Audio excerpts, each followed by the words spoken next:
A father's silent goodbye? The rain had not stopped for 3 days. It fell against the small hospital window like an impatient visitor, tapping endlessly as if begging to be let inside.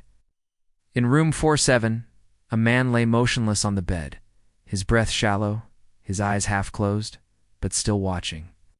His name was Khalid. Once a strong, towering figure who could carry 2 sacks of wheat on his shoulders without breaking a sweat, he was now a fragile shell of himself. Beside him sat his son Samir, a young man in his mid-20s. He stared at his father with a mix of confusion, guilt, and fear.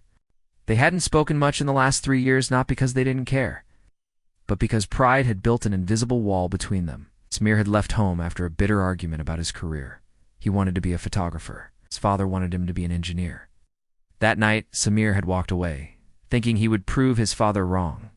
Now, fate had pulled them back together, but under cruel circumstances. The doctor had said it was only a matter of days. Samir's mind replayed old memories like an old film reel. His father teaching him to ride a bike, carrying him on his shoulders during Eid, waiting outside his school with snacks, staying up all night to help him finish a project. Yet, for all those years of love, their last conversation had been a fight filled with angry words. Khalid's lips moved slightly. His voice was barely a whisper. "Samir." The young man leaned in quickly. "I'm here, Abba." Khalid's eyes softened. "You have a good heart. Don't let it harden." The words were simple, but they struck deep. Samir wanted to apologize for everything for the years lost. For the words he should never have said, but the lump in his throat made it impossible. He just held his father's hand tightly. That night, Samir stayed by his father's side. He fed him soup, adjusted his pillow, and told him about the places he had traveled, the photos he had taken, the life he had tried to build. Khalid listened silently, occasionally smiling, as if each word was a gift. At 3 a.m., Khalid's breathing slowed. He looked at his son one last time. There was no grand speech, no dramatic farewell, just a faint smile, a squeeze of the hand, and then stillness. Samir froze. The room felt unbearably quiet, the kind of silence that screams. Tears blurred his vision as he rested his head on his father's chest, whispering, "I'm sorry, Abba, I love you." But his father's ears could no longer hear. In the days that followed, Samir found an old leather box in his father's cupboard.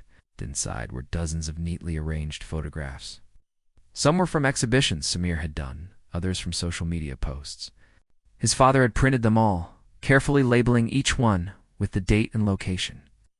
At the bottom of the box was a letter in Khalid's shaky handwriting. "My dear Samir, I never stopped being proud of you. I just didn't know how to say it without fearing you'd forget your roots. If I am not here when you read this, know that I loved you more than my own breath. Follow your passion, but remember, life is not about what you capture through a lens, but what you hold in your heart."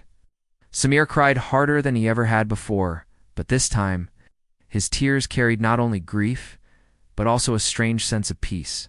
He realized his father had given him a goodbye not through words, but through a lifetime of quiet love. From that day forward, Samir's photography changed. He no longer chased fame or perfect shots. Instead, he sought moments, polished, raw, human.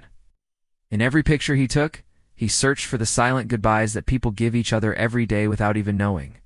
And in his heart, every time he clicked the shutter, he whispered back to his father, "I'm still holding on, Abba."